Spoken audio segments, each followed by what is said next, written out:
विदिताखिलशास्त्रसुधाजलधे महितोपनिषत्कथितार्थनिधे हृदये कलये विमलं चरणं भवशङ्करदेशिकमे शरणं।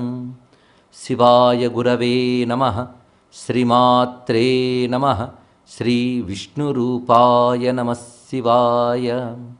श्रीभगवते शंकराचार्याय नमः।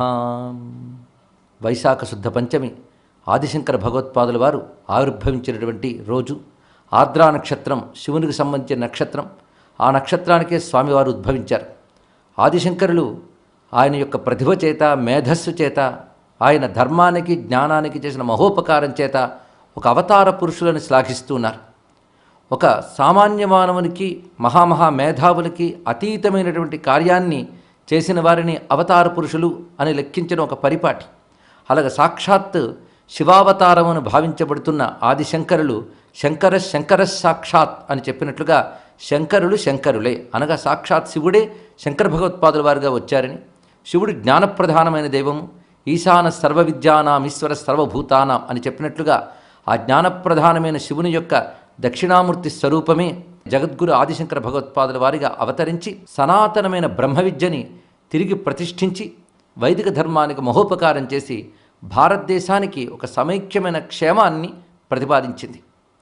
శంకర భగవత్పాదుల వారు శంకర అనే నామానికి తగ్గట్టుగానే ప్రవర్తించారు. శం అంటే సుఖము, శుభము, శాంతి. ఈ మూడింటిని కలిగించేవాడే శంకరుడు. తన యొక్క జ్ఞానము చేత, తపస్సు చేత, మహిమ చేత లోకానికి శుభాన్ని, శాంతిని, సుఖాన్ని, జ్ఞానాన్ని ప్రసాదించినటువంటి జగద్గురు ఆదిశంకర భగవత్పాదుల వారు. వారి గురించి చెప్తూ శృంగేరి 12వ పీఠాధిపతి అయినటువంటి విద్యారణ్య స్వామివారు గొప్ప మాట చెప్పారు. అజ్ఞానాంతర్గహనపతితాన్ ఆత్మవిద్యోపదేశై లోకాన్ త్రాతుం భవదవశిఖ తాప పాపచ్యమానాన్ ముక్త్వా మౌనం వట విటపినో మూలతో నిష్పతంతి శంభోర్మూర్తిశ్చరతి భువనే శంకరాచార్య రూప అని కీర్తించారు. శంభోర్మూర్తి, శివుని యొక్క మూర్తి భువనమునందు శంకరాచార్య రూపంతో వెళ్ళింది. ఎందుకంటే లోకంలో అజ్ఞానం అనే కేకారణ్యంలో కొట్టుమిట్టాడుతున్నటువంటి వారికి ఆత్మవిద్యను ఉపదేశించి రక్షించడానికై ఆవిర్భవించినటువంటి దక్షిణామూర్తి స్వరూపము వటవృక్షాన్ని విడిచిపెట్టి మౌనాన్ని వదిలి భాష్యం చెప్తూ మాట్లాడడానికి వచ్చిన రూపమే శంకరులు అని అపర దక్షిణామూర్తిగా శంకరులను అభివర్ణించారు. ఆదిశంకరులు అద్వైత సిద్ధాంత ప్రవర్తకులు అనేటువంటి ఒక ప్రసిద్ధమైన సత్యం అందరికీ తెలిసిందే. కానీ ఆ మాత్రంగానే ఆదిశంకరులను చూడడం కాదు, ఏదో ఒక సిద్ధాంతానికి మాత్రమే ఆదిశంకరుల్ని కట్టి ఉంచడం సరికాదు. మొత్తం సనాతన ధర్మానికే ఆదిశంకరులు ఒక ప్రతిష్టాత అని చెప్పుకోవాలి. ఆదిశంకరుల యొక్క అనుగ్రహం చేతనే ద్వైత, అద్వైత, విశిష్టాద్వైత మొదలైన అన్ని సిద్ధాంతాలతో కూడిన వైదిక ధర్మం ప్రతిష్ఠింపబడింది. ఆదిశంకరులు అవతరించడానికి మునుపు ఉన్న వాతావరణం ఎలా ఉన్నది అంటే, కలి ప్రభావం చేత మహానుభావుడైన వ్యాసుడు కలియుగ ఆరంభంలోనే బ్రహ్మ విద్యని వేద, పురాణ, ఇతిహాసాదుల కల్పన ద్వారా ప్రతిష్ఠించినప్పటికీ కలి ప్రభావం చేత అనేక రకాల దుష్ట సిద్ధాంతాలు బయలుదేరాయి. ఒక్క వేద సిద్ధాంతాల్లోని, వేద దర్శనాల్లోనే పరస్పర వైషమ్యాలు, వైరుధ్యాలు ఏర్పడ్డాయి. అదేవిధంగా అవైదిక సిద్ధాంతాలు చాలా ఏర్పడి ఒక అల్లకల్లోలమైనటువంటి ధార్మిక వాతావరణం ఏర్పడింది. అంటే ధార్మిక జగత్తులో ఒక అయోమయ స్థితి ఏర్పడింది. ఆ సమయంలో ఏర్పడినటువంటి ఆ వైషమ్యాల్ని తుడిచిపెట్టడానికై సాక్షాత్ పరమేశ్వరుడు అవతరించి ఆనాటికి ఉన్న 72 దుర్మతాల్ని ఖండించి సనాతనమైన వేదాంత మతమే స్థిరమైనదని ప్రతిష్ఠ చేశారు. అందుకే ఆదిశంకరులు వేదాంత ప్రతిష్ఠాత అని వ్యాఖ్యానించవచ్చు. అందుకే శంకరులు చేసినటువంటి మహోపకారంలో వేదము చెప్పిన అన్ని మార్గాలని సమన్వయించారు.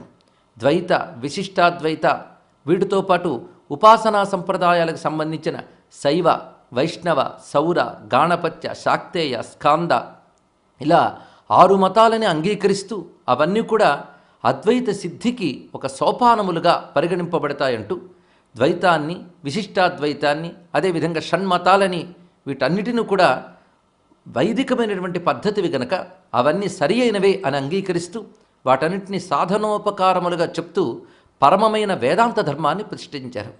అద్వైతము ఒక మతం కాదు, అదొక తత్వము. ప్రపంచంలో ఎవరైనా సరే ఆ తత్వాన్ని గ్రహించి జీవించవచ్చు. అది మతంగా స్వీకరించి ఒక అనుష్ఠానంగా చేయవలసిన పూజాది కృత్యముల వంటిది కాదు. అద్వైతం ఒక తాత్విక సత్యం. ఆ తాత్విక సత్యాన్ని బుద్ధితో గ్రహించగలిగితే విశ్వమంతా భగవన్మయం అనేటువంటి తత్వం మనకు తెలుస్తున్నది. అద్వైతం అంటే ఏమిటో కాదు, ఒక్కటే అని అర్థం. రెండు కాదు అని చెప్పినట్టు కనబడుతుంది. రెండు కాదు అంటే ఒకటని అర్థం. అప్పుడు ఏకమని చెప్పొచ్చగా, అద్వైతం ఎందుకు చెప్పడం? రెండు కాదు అని చెప్పవలసిన అవసరమే ఉన్నది. ఏకమని ప్రతిపాదిస్తే అయిపోతుంది కదా. అంటే ఉన్నదంతా ఒకటే బ్రహ్మం అయినప్పటికీ అజ్ఞానం దృష్టికి రెండుగా కనబడుతోంది గనక, అజ్ఞానికి బోధించేటప్పుడు రెండుగా కనబడుతున్నప్పటికీ రెండు కాదు, ఇది ఒకటే అని ప్రతిపాదించడానికే అద్వైతం అనే మాట వచ్చింది. అయితే అద్వైతం అనే మాటని ఆదిశంకరులు సృష్టించలేదు, ఇది తెలుసుకోవాలి. అద్వైతం అనే మాట ఉపనిషత్ ప్రతిపాద్యమైనటువంటి మాట. ప్రపంచోపశమం శాంతం అద్వైతం అన్నారు ఇక్కడ. ఆ అద్వైతం అనే మాట ఉపనిషత్తు చెప్పింది, దానినే శంకరులు చెప్పారు. అంటే శంకరులు కొత్త సిద్ధాంతాన్ని ప్రతిపాదించలేదు, ఉన్న వేదాంత సత్యాన్ని ప్రతిపాదించారు. ఆ వేదాంత సత్యమైన అద్వైత సిద్ధాంతమైన కట్టుకొయ్యకి వేదము చెప్పిన అన్ని మార్గాలనే గోవులను కట్టారు ఆయన. అది చేసినది. అందుకే వేదాంత తత్వముతో సర్వ వేద మార్గాల్ని సమన్వయపరిచారు. అదేవిధంగా అప్పటి వరకు ఉన్నటువంటి రకరకాల దర్శనాలని వేటిని ఆయన తీసి పారేయలేదు.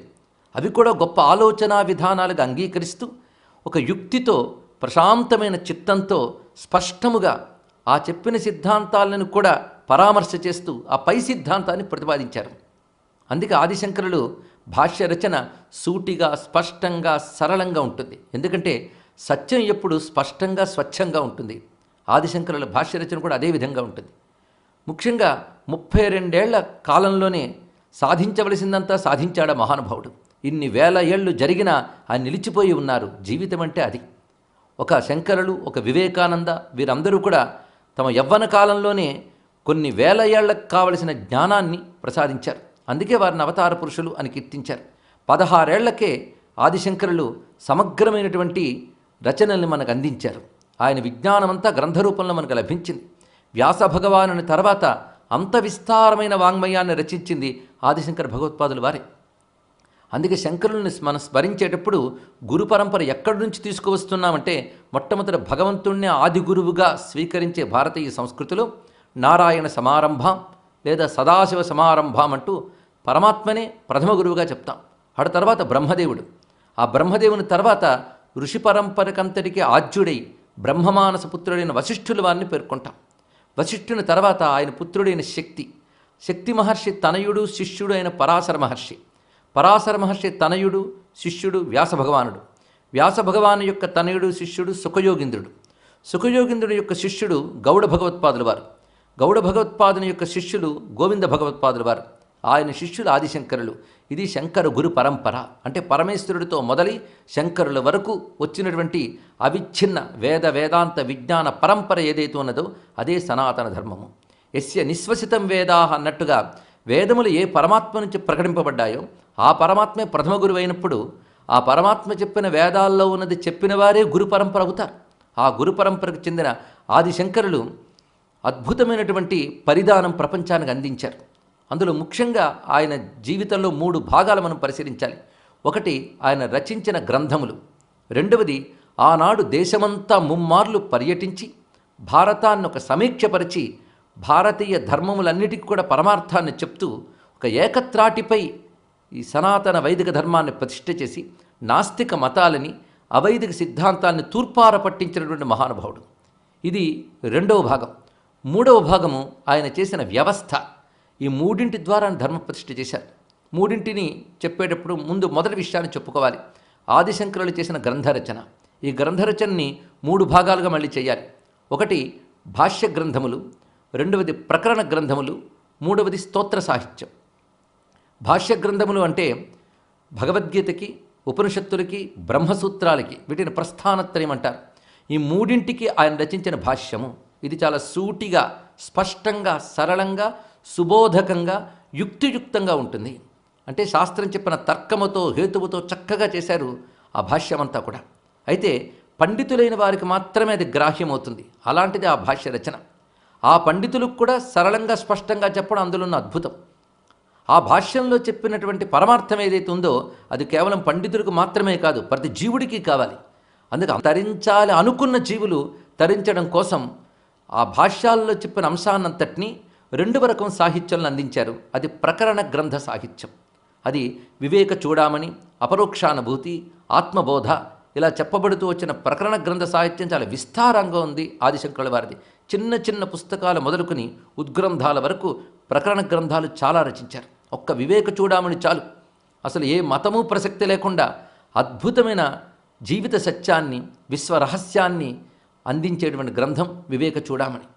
అదేవిధంగా ప్రశ్న సమాధానము అంటే ప్రస్తుతం ఉన్న క్విజ్ అనే ప్రక్రియ ప్రకారంగా మహానుభావుడు ప్రశ్నోత్తర మాలిక అనే పేరుతో మొత్తం వేదాంత ధర్మాన్ని, ప్రతి మానవుడి కర్తవ్యాన్ని సామాన్య మానవుని ఉద్దేశంలో పెట్టుకుని రచించారు. అదేవిధంగా భజగోవిందం మొదలైనటువంటి శ్లోకాల ద్వారా మహానుభావుడు వేదాంతాన్ని బోధించారు. ఇలా ప్రకరణ గ్రంథ సాహిత్యం అంతా రెండవ భాగం అని చెప్పబడుతుంది. ఇందులోనే ఏకశ్లోకి మొదలుకుని సహస్రశ్లోకి వరకు కూడా రచన చేశారు. ఉపదేశ సాహస్రి మొదలైనవన్నీ కూడా గంభీరమైన భావాలు, అందమైనటువంటి పద్యాలతో, శ్లోకాలతో, వాక్యాలతో ఆ మహానుభావుడు ఈ రెండు వరకు సాహిత్యాన్ని ఇచ్చారు. మూడవది స్తోత్ర సాహిత్యం. ఏకశ్లోకి మొదలుకుని సహస్రశ్లోకి వరకు కూడా రచన చేశారు. ఉపదేశ సాహస్రి మొదలైనవన్నీ కూడా గంభీరమైన భావాలు, అందమైనటువంటి పద్యాలతో, శ్లోకాలతో, వాక్యాలతో ఆ మహానుభావుడు ఈ రెండు వరకు సాహిత్యాన్ని ఇచ్చారు. మూడవది స్తోత్ర సాహిత్యం. ఆదిశంకరులంటేనే స్తోత్ర సాహిత్యం గుర్తొస్తుంది. ఏ దేవతా భక్తుడికి కావలసిన స్తోత్రములు ఆ దేవతా భక్తునికి అందించారు ఆయన. గణపతి భక్తులకి గణపతి స్తోత్రములు, అదేవిధంగా సుబ్రహ్మణ్య భక్తులకి సుబ్రహ్మణ్య భుజంగ ప్రయాతం లాంటి శ్లోకములు, ఇక శివానందలహరి, సౌందర్యలహరి, భజగోవిందం, హరిమీడే స్తవము, విష్ణు షట్పదీ స్తోత్రము ఇలా చెప్తూ పోతే స్తోత్రవాంగ్మయం అపారంగా రచించారు. ఇక వివిధ క్షేత్రముల్లో భారతదేశంలో సంచరించేటప్పుడు ఆ క్షేత్రాల్లో ఉన్న దేవతలను ఉద్దేశించి ఆయన చేసిన స్తోత్రములు అద్భుతాలు. అవి అష్టకాలు మొదలైనటువంటి సంఖ్యల్లో కనబడుతున్నప్పటికీ అవి కవితాపరంగా అంటే పొయిట్రీ కోణంలో చూసినప్పటికీ కూడా నాస్తికుడైనా సరే ఆస్వాదించగలిగినంత కవిత్వాన్ని అందులో చూపించారు. అందులో శివానందలహరి, సౌందర్యలహరి ప్రతి శ్లోకం ఒక రసగుళిక. అలాగే ఆనందలహరి, కనకధార స్తోత్రం ఇవన్నీ అత్యద్భుతమైనటువంటి స్తోత్రవాంగ్మయం. ఇక కరావలంబ స్తోత్రం, లక్ష్మీ నృసింహ మమదేహి కరావలంబం ఇత్యాది శ్లోకములు. దేవరాజ సేవ్యమాన పావనాంఘ్రి పంకజం, వ్యాళ యజ్ఞసూత్రమిందు శేఖరం కృపాకరం, నారదాది యోగి బృంద వందితం దిగంబరం, కాశికాపురాధినాథ కాలభైరవం భజే అంటూ కాలభైరవాష్టకము. దేవి సురేశ్వరి భగవతి గంగే త్రిభువన తారిణి తరళ తరంగే, శంకర మౌళి విహారిణి విమలే మమ మతిరాస్తాం తవ పదకమలే అంటూ చేసిన గంగా స్తోత్రము. ఒకటేమిటి, అనేకమైన స్తోత్రములు నేటికి సామాన్య భారతీయుని నోట కూడా పాడబడుతూ ఉన్నాయి. భజగోవిందం ఎవరు మర్చిపోగలరు? ఆధ్యాత్మికత కాసింత పరిచయం ఉన్న ఎవరైనా భజగోవిందం భజగోవిందం గోవిందం భజ మూఢమతే అని చదువుకోవలసినది. అదేవిధంగా అన్నపూర్ణాష్టకము, కాశీ విశ్వనాథాష్టకము ఇలాంటివి ఎన్నెన్నో రచనలు చేశారు. అంటే సామాన్యంగా చేసుకునే దేవతా స్తోత్రం మొదలుకొని గొప్పగా ఆలోచించవలసిన వేదాంతం వరకు అన్నిటినీ ఒంటి చేత్తో అందించినటువంటి మహానుభావుడు ఆదిశంకర భగవత్పాదుల వారు.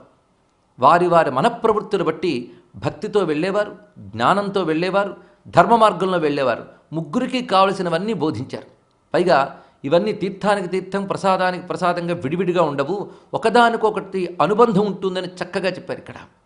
అందుకే ఆయన వ్యవహార సత్యము అనే దృష్టితో ద్వైతాన్ని, విశిష్టాద్వైతాన్ని అంగీకరించారు. ఎంతవరకు దేహము నేను అనేటువంటి స్పృహ లేదా భ్రాంతి మనకు ఉంటుందో అంతవరకు జీవభావం ఉంటుంది.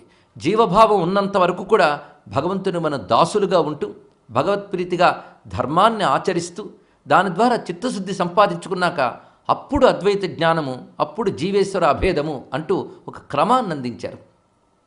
దీన్ని అందుకునే వివేకానంద ఒక మాట చెప్పారు, ద్వైత, విశిష్టాద్వైత, అద్వైత మూడు వేరువేరు భాగాలు కాదు, ఇవి ఆధ్యాత్మిక మార్గంలో మూడు మజిలీలు అని బోధించారు.